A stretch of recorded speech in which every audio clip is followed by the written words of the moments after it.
రంగస్థలం సినిమాలో కీలక భూమిక పోషించిన విజయనగరం జిల్లాకు చెందిన తప్పిటిగుళ్ళు కళాకారుల బృందం విజయవాడలో సందడి చేసింది.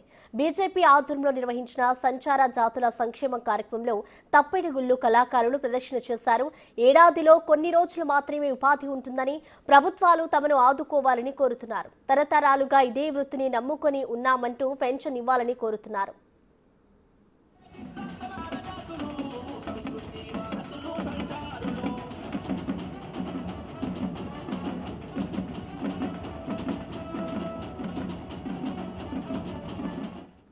దీనిపై పూర్తి సమాచారాన్ని మా ప్రతినిధి రాజేష్ అందిస్తారు.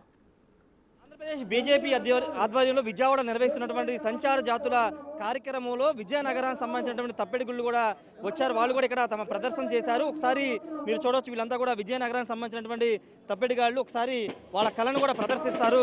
చూడొచ్చు, ఇదంతా కూడా సంచార జాతులకు సంబంధించిన వాళ్ళు ఈ తప్పిడిగాళ్ళు అంటూ ఇలా చేస్తూ ఊరు వాడ అనేక కార్యక్రమాలు నిర్వహిస్తూ ఉంటారు. నిర్వహించి వాళ్ళు జీవనోపాధి పొందుతూ ఉంటారు. ఒకసారి వాళ్ళ కళకు సంబంధించి వాళ్ళతో మాట్లాడించే ప్రయత్నం చేద్దాము. ఒకసారి ఈ పర్సన్ క్లోజ్కి వెళ్తే మీరు ఒకసారి మా కెమెరా పర్సన్ మీకు చూపిస్తారు. ఈ పర్సన్ మీరు చూసే ఉంటారు, చాలాసార్లు చూసిన వాళ్ళకు గుర్తే ఉంటుంది.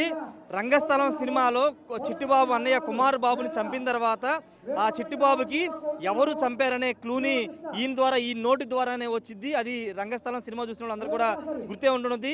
నారాయణ శ్రీమన్ నారాయణ అంటూ ఒక సాంగ్ పాడతారు. చిట్టిబాబు చెవిటివాడు కాబట్టి ఆయనకి వినపడదు కాబట్టి ఈయన వాయిస్ నోట్లో నుంచి వినే ఆ పదం ద్వారా కథ అంతా అక్కడ ట్విస్ట్ రివీల్ అవుతుంటుంది. ప్రస్తుతం ఆయన ఉన్నారు. వీళ్ళంతా కూడా సంచార జాతులకు సంబంధించిన వాళ్ళు అనేక ప్రాంతాలకు వెళ్ళి వీళ్ళ కళని ప్రదర్శిస్తూ వస్తుంటారు. వీళ్ళకి సరైన ఉపాధి ఉండదు, సరైన ఇళ్ళు కానీ అవన్నీ ఉండవు. కానీ ఇప్పుడు రాష్ట్ర బీజేపీ ఆధ్వర్యంలో ఈ కళను పెట్టడం ద్వారా వీళ్ళకి పూర్తి స్థాయిలో ఆదుకునే విధంగా ఈ కార్యక్రమానికి శ్రీకారం చుట్టారు. వాళ్ళతో మాట్లాడడం తప్పిడిగుళ్ళు అంటారు వీళ్ళందరినీ కూడా. భయ్యా, మీరు చాలామందికి సుపరిచితులే, కానీ మీ కళ ఇప్పుడు ఈ కళ ద్వారా మీకు ఎలాంటి ఉపాధి లభిస్తుంది? మీ కుటుంబ పోషణ ఎలా సాగుతుంది? నా పేరు నీలబండ సత్యం అండి. మాది విజయనగరం జిల్లా బాడింగ మండలం జీకేఆర్పురం గ్రామం. ఈ తప్పిడిగుళ్ళు కళ సుమారు నేను 35 సంవత్సరాల నుండి ప్రదర్శిస్తున్నాను. ఈ కళను కూడా ఇంతకు ముందు చాలా గ్రామాలంట గురువుల్ని అనుభవమైన గురువులు తీసుకెళ్ళి ఆ ఊర్లో ఒక 20 మందో 30 మందో కుర్రలు ఈ ఒక యాదవ కులంలో ఈ తప్పిడిగుళ్ళు ఎక్కువ యాదవ కులంలో ప్రదర్శిస్తారు. అలాగే ఒక 20 మంది 30 మంది కుర్రలు నేర్చేవారు.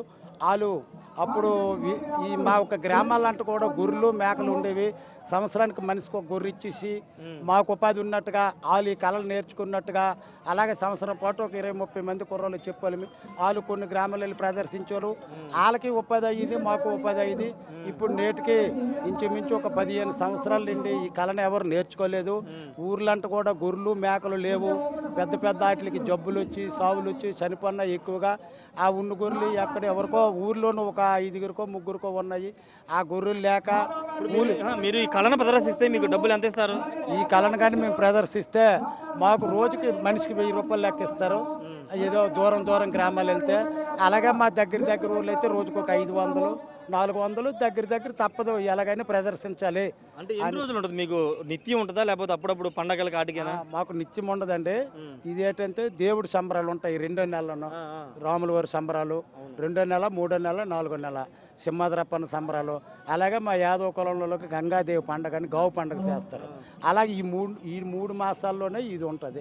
ఆ తర్వాత మళ్ళీ మేము పూల పండుగకి వెళ్ళిపోయి మా జీవనం గడుపుకోవాలి. ఏం కోరుకుంటున్నారండి? మీకు ఏమన్నా ఇల్లు లాంటివి కావాలా? ఏం కోరుకుంటున్నారు మీరు? మా కళాకారులకి చాలా దీన స్థితిలో ఉన్నాము. తప్పిడిగుళ్ళ కళాకారులు అందరూ కూడా చదువు లేని వాళ్ళే. ఇంతకుముందు గొర్రెలు కాసుకొని బతికే వాళ్ళే. ఇప్పుడు చేసుకొని ఎలాగో చేస్తారు. మా కళాకారులకి ఇల్లు లేవు. కళాకారులకు పెన్షన్ ముఖ్యంగా మేము ఏంటంటే 40 సంవత్సరాలు దాటిండి ఈ కళాకారులు ఎవరు దీన్ని ప్రదర్శించలేరు. ఎందుకంటే చాలా కష్టంతో కూడుకున్న పని ఇది. పాడాలి, తప్పుడు ఈ గుండు వాయించాలి, అడుగు వేయాలి. ఇప్పుడు కాలానుగుణంగా మళ్ళీ మార్చి కొన్ని పిరమిడ్లు మేము చేస్తే మా కళను చూస్తారు.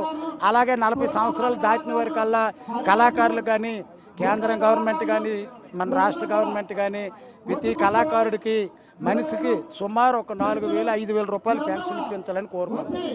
కళాకారులకు ఇల్లులు కూడా చాలా మందికి లేవు. మనం కోరుకుంటుంది.